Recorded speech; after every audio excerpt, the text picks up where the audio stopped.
IMF head Dominique Strauss-Kahn spent the night in a jail cell on Rikers Island. With a little bit more in the challenges of defending him, his case, we bring in our good friend Doug Burns. He is a former federal prosecutor. He now runs his own practice. Doug, you've worked with Strauss-Kahn's attorney, Benjamin Brafman, before on other cases. Yes.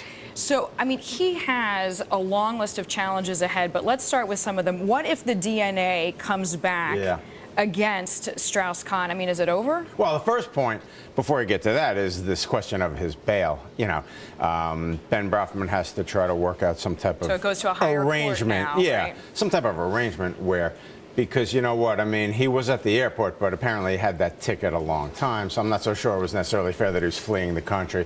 You know, again, I'm not here but it becomes let's just say if he does get bail and let's say he leaves the U.S. This becomes, I'm assuming, a political nightmare for France and the U.S. I mean, the story, it's interesting. It's political, business, public relations, and law all rolled into one. And truth is stranger than fiction, you know, the old saying.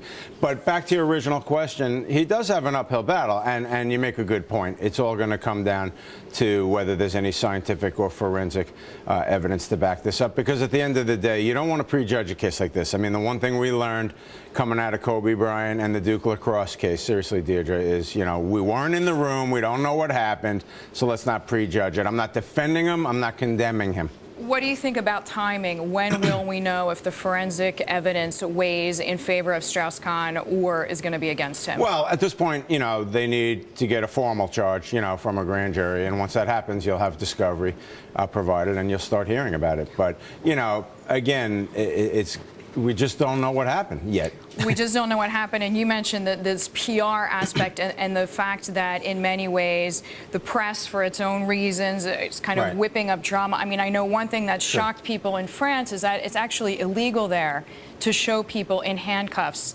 until that person is found guilty. You cannot show photos of anybody in handcuffs. And that's very different than here. Sorry to interrupt you, but also it's more of the custom not to look into politicians' lives to the extent that we're used to here in this country, which is another thing.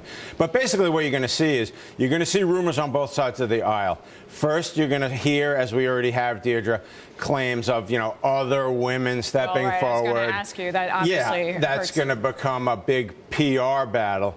And Ben Brafman's going to have to do what I have always described as, you know, media counterpunching, get his points across. But then you're also going to hear wild claims that this may be some kind of political setup. No, I've read blog points that the right party in France wants to frame Strauss-Kahn. But that's where you get the whole politics mixing in with public relations and law.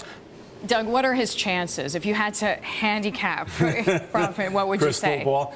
I think that if the forensic comes out in his favor and it was just a bizarre incident but not a full-blown, you know, rape type of case, I think it may die down a little bit and he may get, you know, somewhat of a lesser treatment, but it's hard to say. Something else that we haven't talked about yet is this alibi that Strauss-Kahn says that he had lunch with his daughter. Can either side put together a TikTok that makes sense for that afternoon? Well, that's a good question, and the reason it's so good is what you start doing is you start looking at things like, you know, lunch tickets, credit card receipts. Does it have imprinted on it the time when you paid? And literally, you got to construct the timeline. But the initial reports are that, you know, that's a little bit of a Hail Mary out of left field because I'm not so sure the defense was really able to establish that.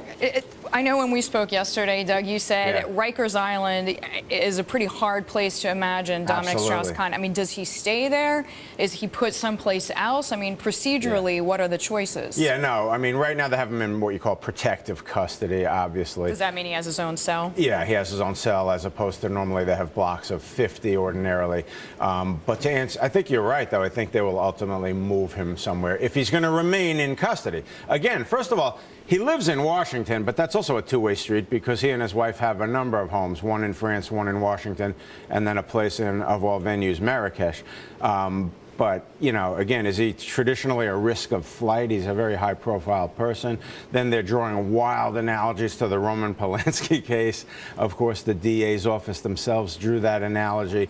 But if I had to guess, they have to work out some kind of bail. Like very restrictive electronic monitoring, you know, home detention in your house, something like that. I just can't imagine him being holed up in Rikers Island for month after month after month until a trial. I just don't see that happening. Doug, thank you as always. Doug Burns My pleasure. joining us here, former federal prosecutor.